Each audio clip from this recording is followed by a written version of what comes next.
Africa, I'm Georgia Calvin-Smith, and tonight the EU turns to Nigeria as it looks for alternative suppliers of oil and gas. The bloc's trying to strengthen its ties to Africa's top petroleum producer as Europe tries to wean itself off Russian resources. Also, But first, the EU is courting Nigeria as it looks for ways to boost gas supplies threatened by the war in Ukraine. This week, the bloc sent European ambassadors to meet with leaders from Nigeria's energy sector. The country is one of the continent's biggest suppliers of liquefied natural gas and has offered to up supplies to Europe to plug any supply gap as the region weans itself off Russian energy. Samuel Okoye talks us through. The meeting between the European Union diplomats and Nigerian energy officials is an indication that the EU is hungry for Nigeria's gas in the wake of the war in Ukraine. The EU ambassador said at least 40% of Nigeria's liquefied natural I want to bring in Dr. Ndu Nwokolo. He's the Chief Executive Officer of Next Year SPD. He's currently in Abuja. Dr. Nwokolo, thank you for joining me on the program this morning.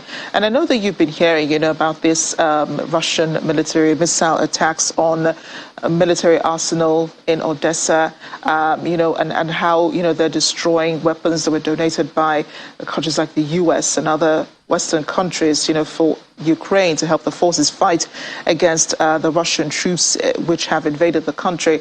How much of an impact do you think that this will have on the war, especially on the Ukrainian side? Thank you for having me, Amarachi.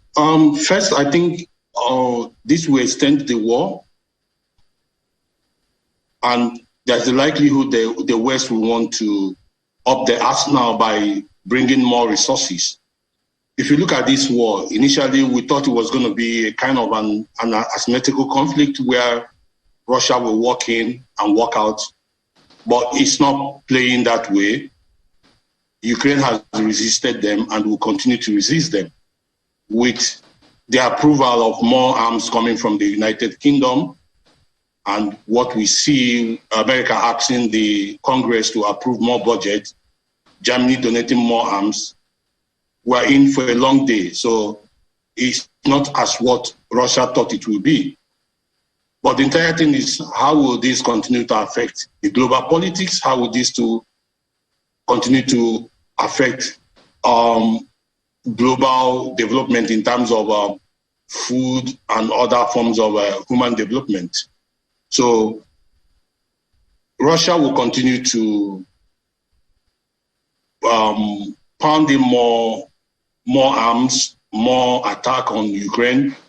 And with the arms coming in from the West, Ukraine will continue to resist it. So it has really moved from an asymmetrical war that we thought it could be to what we see to be a situation where Ukraine is living up to what an expectation Russia didn't expect. Now, what we're seeing is that we're looking at a situation where you have a proxy war from the West, helping Ukraine to resist Russia. So it will continue to go that way for a time until negotiation and other forms of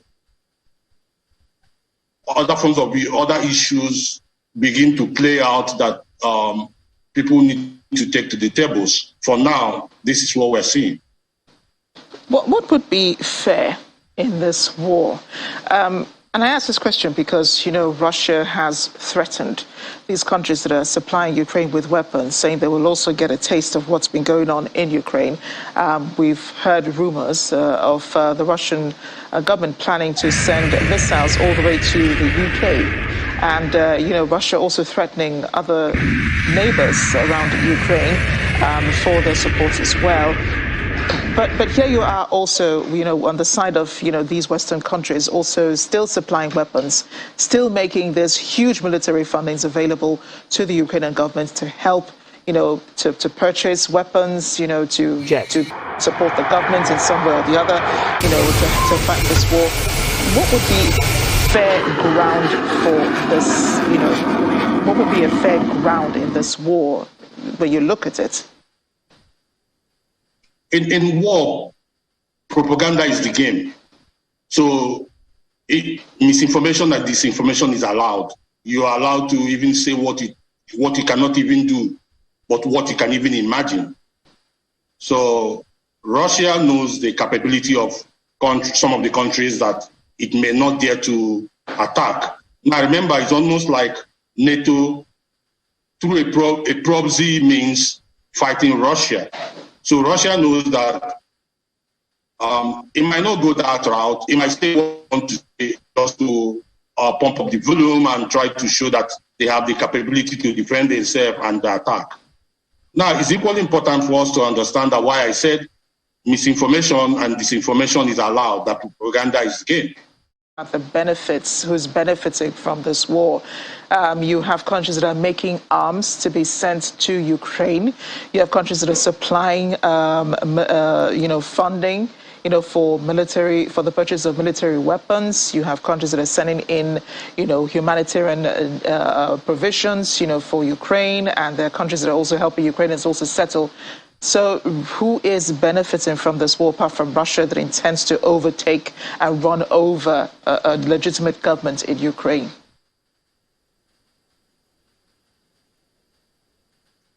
Everyone can benefit from it, Amarachi. We once talked about this book, this classical book I always mention, Games Nations Play. And remember the last time we spoke, I said, what can Africa benefit from this? 2 days ago, our Minister for State for Petroleum talked about Nigeria having $803 trillion worth of gas. And I'm asking, what are we doing? We should be talking to European Union to start investing in clean energy in Africa, in Nigeria. Not because South Africa is saying, no, we want to support Russia. Nigeria should be supporting the European Union to come and invest in Africa. Let it be what we are going to benefit from it. Everybody has something to benefit from.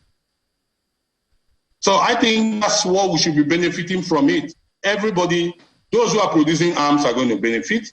So we should be benefiting something.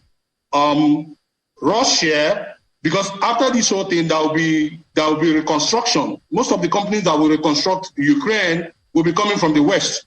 And about the last 2 or 3 days, Russia decided to cut off gas supply to Bulgaria and Romania. And the ministers of energy from the European Union will be meeting to decide on what next to do.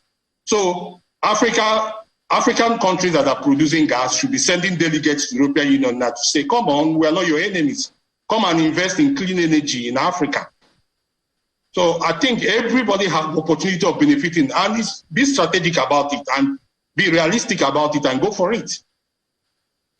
Sad but true. Dr. Ndwo Okolo, thank you for speaking with us this morning.